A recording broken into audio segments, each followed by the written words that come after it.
right, we're getting ready for the AT&T Pebble Beach Pro-Am, and welcome to the Old Gatbox Podcast. John Rollins, he's working overtime. Do I have to pay you, John? No, we're okay. Oh. I'm just a good friend. I'm a giver. Okay, well then we're going to have John back on a lot then. Hey, let's get ready for the tournament at Pebble Beach. You played here many times. How fun is it to go to Pebble Beach? Oh my gosh, it's amazing place. I mean, Pebble Beach, one of the most beautiful golf courses in all the world. Yeah. I mean, it's a place to look forward to every single year that the tour goes there. It's going to be a bit different, signature event this year, so it's a smaller field.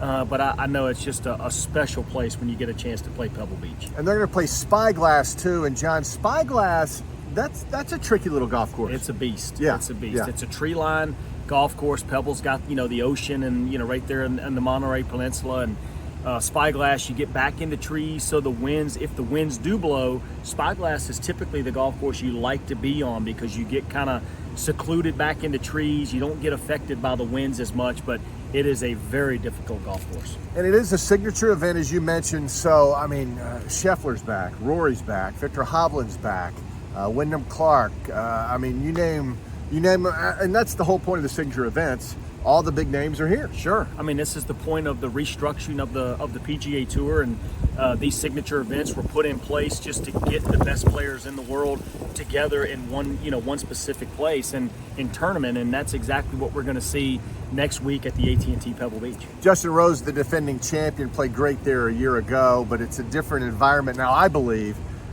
because a smaller field and the superstars are there. It's hard to pick a winner, John, because everybody's here, right? Absolutely. I mean, you get these great players in one place at the same time, anything's up for grabs. I mean, you got to still lean a little bit on the ball strikers, the guys like a Scotty Scheffler, I think, a Victor Hovland, our current FedEx Cup champion. I feel like he's really kind of elevated himself as one of the premier players on the PGA Tour. So he's a guy is a force to be reckoned with every time he tees it up. But Rory McIlroy, anytime you get these big, high firepower type players in an event, it's anybody's ball game. Yeah, Patrick Cantlay, Xander Schauffele, Jordan Spieth, AT&T is his big sponsor. I mean, my goodness. It's just going to be one star-studded threesome after another, right? Flip a coin. I mean, that's kind of what it is. Draw a name out of a hat, and whoever you pick, the likelihood that they have a chance to win is pretty good. What is the key of playing Pebble, though? I mean, you played it a lot. I played it one time, by the way, and it's worth the price of admission, but what's the key? I think it rewards good iron play.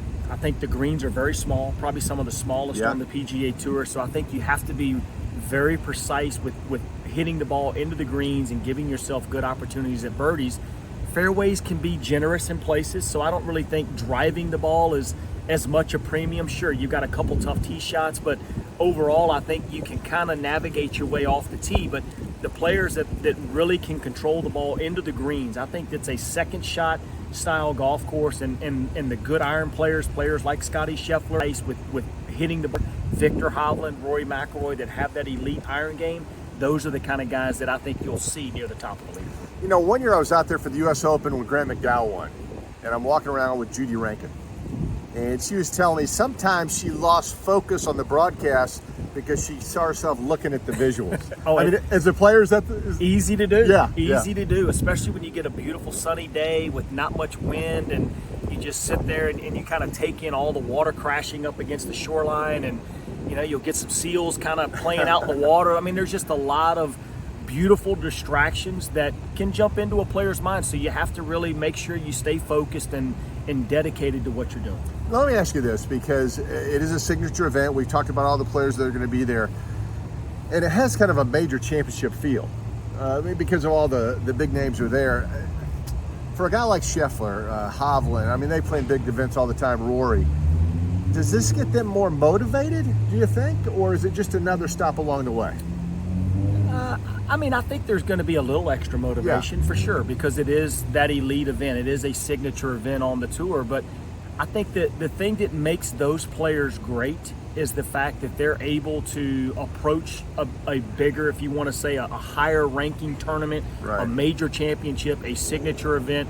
They're able to kind of treat those like a regular tournament, right? They don't come in and put in extra work than what some guys will do at major championships or some of these big stages. They're able to come in, stay to their routine, they do what they do, they have their process, and they really don't let the moment get bigger than what it is, and they just try to keep it as simple as they can. And I think that's why they really are a step above some of the other players. Nick Dunlap turns pro. He'll be playing.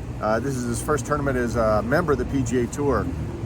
More pressure, different feel. What do you think? I think a little more pressure, to be honest. I think people probably would say, really? I mean, why would there be more pressure? He's already won a golf tournament. You know, what do you have to lose now? But I think it's now the validation of it, right? He wants to come out. He's got all the eyeballs on him last week at the American Express. And now he's, 2 weeks after that, removed from it. He declares professional status. He's joining the PGA Tour.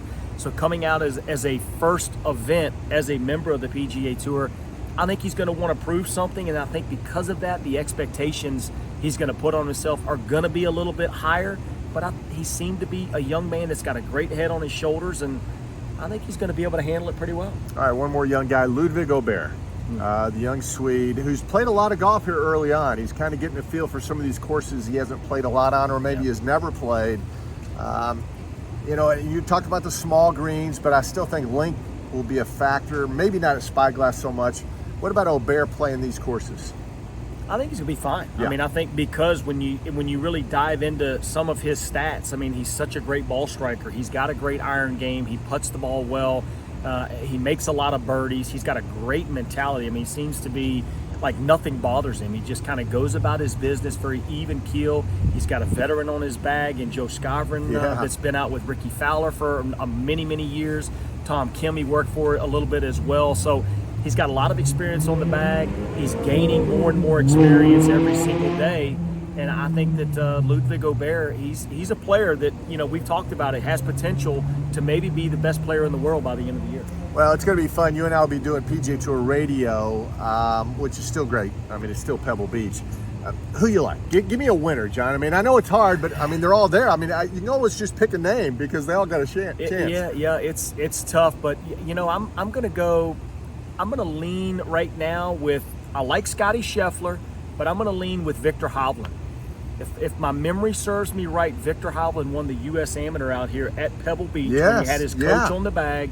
I think he's got experience on the golf course, obviously some success on the golf course, and I just really think that Victor Hovland is just in a place that he is, if he putts well, he is very difficult to beat. A guy who I like, who I think is playing pretty good at the Amex, and then he played good at the Farmers, Xander Schauffele. Yeah. I mean, he's kind of, he's played a lot of golf. I like these guys who played 2-3 weeks in a row. Yep.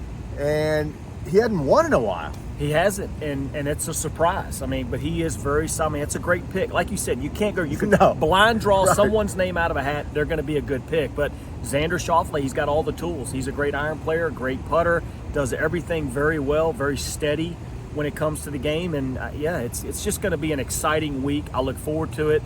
Pebble Beach, a smaller field, signature event, a lot of good things. John, we appreciate it. We'll be listening on the radio. Of course, I'll be working with you, but I find myself listening to you a lot because you know more about it than I do. Well, I don't know. You do a pretty good job yourself, though. All right. Thanks for being with us again.